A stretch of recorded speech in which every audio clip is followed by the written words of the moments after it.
सीतानाथ समारंभां श्रीरामानंदार्य मध्यमाम् अस्मदाचार्य वंदे गुरु परंपराम। नमस्कार, आप सभी का स्वागत है ध्रुव संस्कृत गुरुजी संस्कृत पाठशाला में। मैं आचार्य धीरज शर्मा। हम पढ़ रहे थे अष्टांग हृदय के श्लोकों का अन्वय। तो अन्वय के विषय में मैंने एक वीडियो बनाई हुई है जो यूट्यूब पर है, और उसमें मैंने विस्तार से बताया है कि अन्वय क्या है, अन्वय कितने प्रकार के हैं, अन्वय के लिए क्या क्या ध्यान में रखने योग्य बातें हैं। ठीक है, वो सब मैंने विस्तार से वहाँ बताया हुआ है, आप उसको वहाँ जाकर देख सकते हैं। प्राय क्या होता है कि जब छात्र बीएमएस के छात्र श्लोक पढ़ते हैं तो उनको बड़ी समस्या होती है अर्थ करते समय।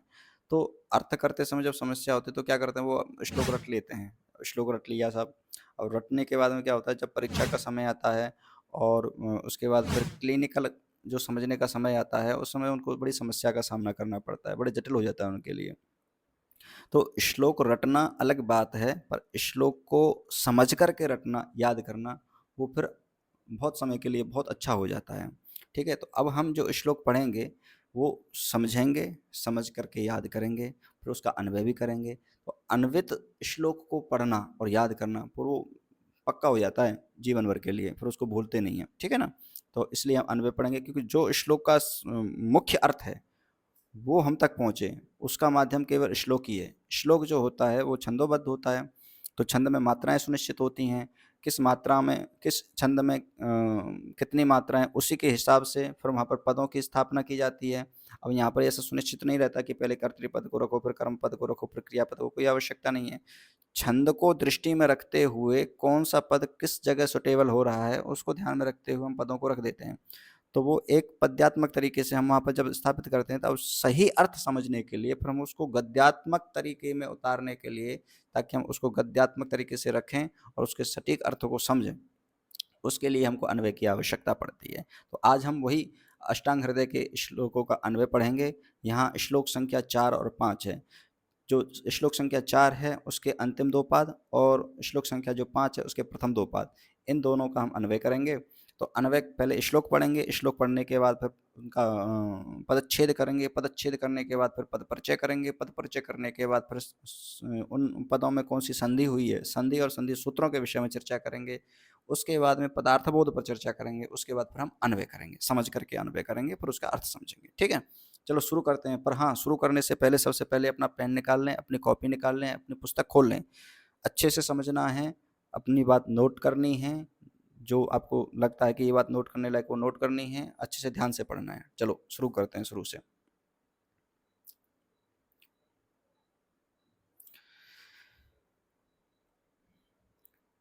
तेभ्योऽतिविप्रकीर्णेभ्यः प्रायः सारतरोच्चयः क्रियतेष्टाङ्गहृदयं नातिसंक्षेपविस्तरम्। यह श्लोक है। अब इस श्लोक का पदच्छेद करेंगे हम।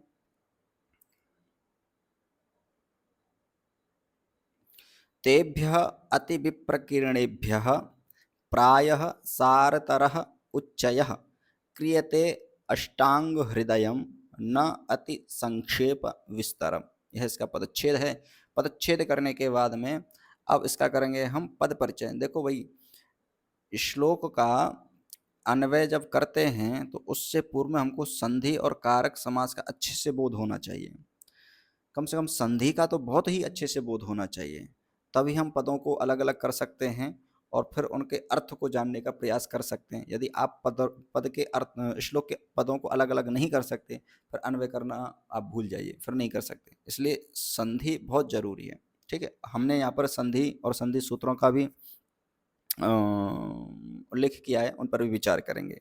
अब पद परिचय करेंगे। तेभ्यः अति विप्रकीर्णेभ्यः, तेभ्यः अति विप्रकीर्णेभ्यः, यह दो पद हैं, दोनों पंचमी अंत हैं। यह पंचमी विभक्ति बहुवचन है। ठीक है ना।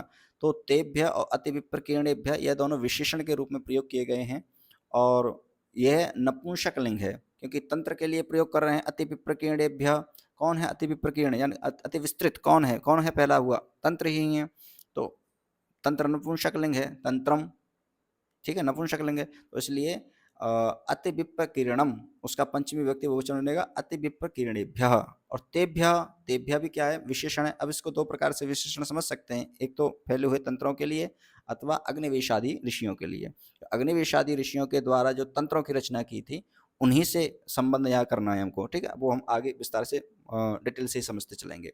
तो अभी इतना समझना है, तेभ्य और अति विप्रकीर्णेभ्य या नपुंसकलिंग पंचमी बहुवचन है, पंचमी विभक्ति बहुवचन। दूसरा यह है कि जो तेभ्य शब्द है यह भी विशेषण ही है, लेकिन यदि इसका संबंध हम अग्निवेशादि ऋषियों से करते हैं तो यह पुल्लिंग पंचमी बहुवचन है, और यदि इसका संबंध हम तंत्र से करते हैं तो यह नपुंसकलिंग पंचमी बहुवचन है, ठीक है ना। पुल्लिंग और नपुंसकलिंग में पंचमी बहुवचन में सेम ही रूप बनता है, कोई पृथक नहीं बनता है। तो तेभ्य अति विप्रकीर्णेभ्य यह पंचमी बहुवचन है, पंचमी विभक्ति बहुवचन है। इसके बाद आता है सारतरः। तो सारतरः यह जो शब्द है यह पुल्लिंग प्रथमा एक वचन है, पुल्लिंग है, प्रथमा विभक्ति है और एक वचन है। इसके बाद आता है उच्चयः। उच्चयः यह शब्द पुल्लिंग प्रथमा यानी प्रथमा विभक्ति एक वचन है। इसके बाद में है क्रियते। क्रियते यह क्रियापद है, तो यह है लट लकार प्रथम पुरुष एक वचन में क्रियते। इसके बाद है अष्टांग हृदयम। अष्टांग हृदयम नपुंसकलिंग प्रथमा विभक्ति एक वचन। इसके बाद है न और अति। न और अति यह दोनों अव्यय हैं, ठीक है ना, अव्यय पद हैं। इसके बाद आता है संक्षेप और विस्तरम।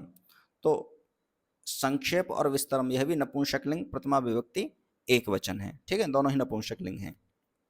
अब एक बार इनके संधि पर हम विचार कर लेते हैं। संधि और संधि के सूत्र इन पर विचार करेंगे। तो तेभ्य अति विप्रकीर्णेभ्य, तेभ्य में जो विसर्ग है तो विसर्ग से पूर्व में रा होता है, ठीक है ना, रा के स्थान पे विसर्ग करते हैं, तो हम विसर्ग से पूर्व वाली स्थिति पे चले जाएंगे, तेभ्य र और अति विप्रकीर्णेभ्य, इस प्रकार का कर लेंगे, ठीक है ना। अब सूत्र लगा यहाँ पर अतो रोर प्लुताद प्लुते। तो अप्लुत ह्रस्वकार से परे रू को ऊ होता है, अप्लुत ह्रस्वकार से परे रहते। यदि आपने संधि पढ़ी है तो ये सूत्र भी पढ़ा होगा, सूत्र पढ़ा है तो इसका अर्थ भी जानते होंगे, अर्थ जानते हैं उसकी प्रक्रिया भी जानते होंगे, ठीक है ना।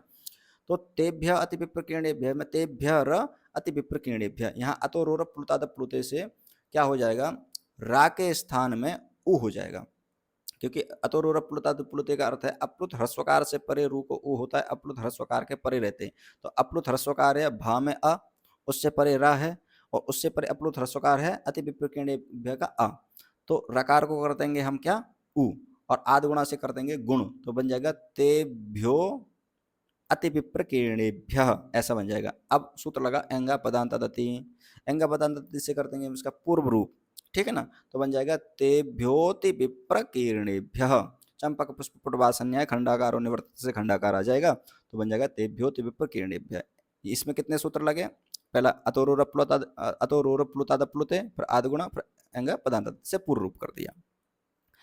अगला है सारतरः उच्चयः।